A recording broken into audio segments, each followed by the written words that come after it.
शुभ प्रणाम समस्त को अनेक शुभेच्छा जनाई श्री राधा चरितर आजिर अध्याय को आपण मानक स्वागत करुछि। ए सारा दुनिया अटे नौका आमर आमे भी अच्छु ए नौकारे आउ आम पाखरे भी अच्छी ए नौकार दिग। बहुत सुंदर स्वर रे गीत गाई चली थाए नौका धरी किशोर पिलाटे शिरे गामुछा बांधी आहुला मारी पूरा मन खुशी चली थाए से नौका धरी। ए नाउरिया शुण तो सबु सखी माने बड़ पाटे डाकिले मात्र से बा क्योंठी शुणी पारुछि। से तो गीत गाबारे एते मग्न रहिथिला जे एमानक कथा क्यों ता कान रे ही पड़ी पारुछि। ए नाउरिया एथरक से किछि शुणी पारिला काहेकि ना एथरक स्वर थिला श्री राधाराणीकर।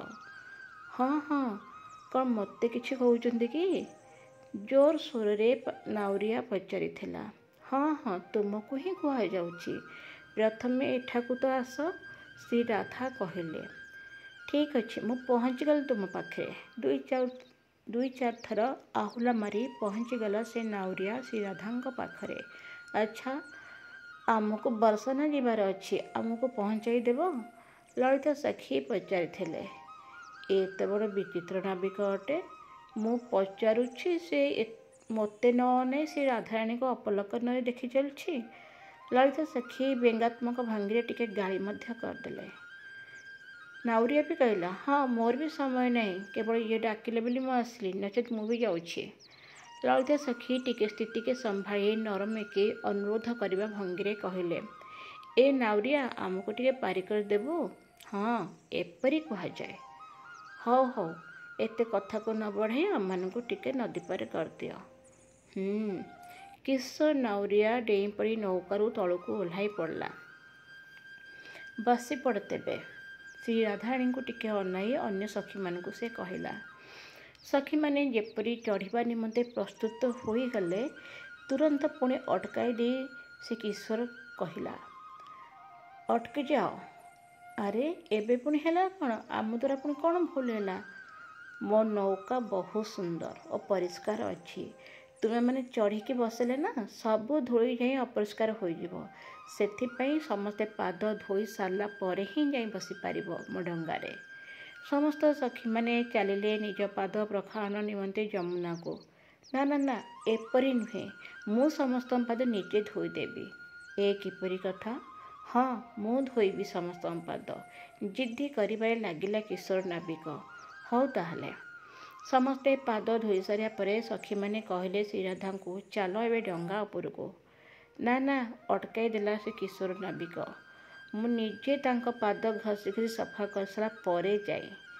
श्री राधा टिके संकोच मन कले बसी पला नाउरिया पाद तले मड़ी मड़ी घसी घसी करी पाद को से धोई दर लगिला। एबे तो बसी पड़ी श्री राधा पचारिले। केते सुंदर मधुर स्वर थिला श्री राधांकर। किशोर नाविक कहला ना ना तुमे चढ़ले पुणी मैला हो से मु तुमको कोଳରେ उठाई नहीं कि बसाइबी अन्यथा मो डंगा जदि पुणी अपरिष्कार हो निजे तुमको उठाई नहीं कि बसईदेवी डंगारे। ना ना तुमे श्री राधा को किपरि छुई पारिबो। एति कथा सरीनी श्री राधा कही उठिले निज तरफरु।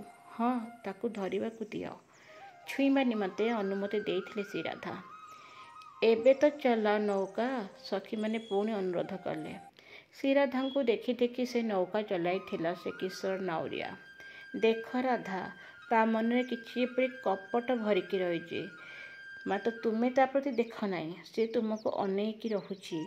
ललिता सखी श्री राधा को कहिथिले एबे आ नौका चलिब ही नाही कहीं पुणी कौन है पुणी आम द्वारा कौन भूल है। मते जोरे भोक लगिलानी किछि न खाइले मु बिल्कुल नौका चलाई परिबिनी। समस्ते चिंता करिबार लागिले एपटे पुणी फेरिबा पई विलंब हेउछि। तुम मानक माठिया रे कौन सब अछि। दही अछि देई दियो सब दही। श्री राधा कहले तापरे देई दियो सब दही ता भाग्य बोध हुए अच्छी सब दही खाइबार निमंते। सबु दही खाई सारी टिके आलस्य भंगी से किशोर पिलाटी कहला मते निद लगिलानी ଆରେ ତୋ ମୁଣ୍ଡ ଠିକ୍ ଅଛି ତ? ସଖୀମାନେ ଜୋରରେ ପାଟି କରି ଉଠିଲେ। ଦେଖୁ ଦେଖୁ ପଡ଼ିଗଲା ସେ ନାବିକ ଶ୍ରୀରାଧାଙ୍କ ଚରଣ ତଳେ। ପଡ଼ୁ ପଡ଼ୁ ତଳେ ଶ୍ରୀରାଧାରାଣୀ ଦେଖିନେଲେ ସେ ନାଉରିଆର ଅଣ୍ଟା ପାଖରେ କ'ଣ ଗୋଟେ ଦେଖାଯାଉଛି। ଦେଖିଲା ବେଳକୁ ଜଣାପଡ଼ିଲା ତାହା ବଂଶୀଟିଏ। ଆରେ ଏ ତ ଆମ କୃଷ୍ଣଙ୍କ ବଂଶୀ ଅଟେ। ସେତେବେଳେ ସ୍ମିତ ହାସ୍ୟ ଖେଳାଇ ଶ୍ରୀକୃଷ୍ଣ ଉଠୁଥିଲେ ଶ୍ରୀରାଧାଙ୍କ ଚରଣ ତଳୁ। ଓହୋ, ଆପଣ ତାହେଲେ ଅଟନ୍ତି ନାଉରିଆ ମହାଶୟ, କହି ସମସ୍ତ ସଖୀମାନେ ଶ୍ରୀକୃଷ୍ଣଙ୍କ ବଂଶୀରେ ପିଟିବାକୁ ଲାଗିଲେ। ଆରେ ମୋ ବଂଶୀ ଭାଙ୍ଗିଯିବ, ଫେରାଇ ଦିଅ ମୋ ବଂଶୀ। ରାଧାରାଣୀ ଦୂରରେ ଠିଆ ହୋଇ ଦେଖି ହସୁଥିଲେ। ପାଖକୁ ଯାଇ କୃଷ୍ଣ ନିଜ ଆହ୍ଲାଦିନୀକୁ ନିଜ ବାହୁରେ ଭରି ନେଲେ। ଆନନ୍ଦିତ ହେଲେ ସମସ୍ତ ସଖୀଗଣ। କେତେବେଳେ ବର୍ଷନା ହୋଇଯାଇଥିଲା କାହାକୁ ହିଁ ଜଣାପଡ଼ୁନଥିଲା। ହେ ବୈଦ୍ୟନାଭ, ଏ ଅଦ୍ଭୁତ ପ୍ରେମଲୀଳା କେଉଁ ଅନାଦି କାଳରୁ ବ୍ରହ୍ମ ଆଉ ଆହ୍ଲାଦିନୀଙ୍କ ମଧ୍ୟରେ ଚାଲୁ ରହିଛି, ଚାଲୁ ରହିବ ମଧ୍ୟ। ଏ ପ୍ରେମଲୀଳା ଅଟେ, ଏହା ହିଁ ସତ୍ୟ ଅଟେ, ଆଉ ସବୁକିଛି ହିଁ ମିଥ୍ୟା ଅଟେ। ପ୍ରେମ ସତ୍ୟ ଅଟେ, ପ୍ରେମ ହିଁ ସତ୍ୟ ଅଟେ, ମହର୍ଷି ବାରମ୍ବାର କହି ଚାଲିଥିଲେ। ଆଗକୁ ଜାଣିବା ଆଗାମୀ ଅଧ୍ୟାୟରେ। ଧନ୍ୟବାଦ, ନମସ୍କାର।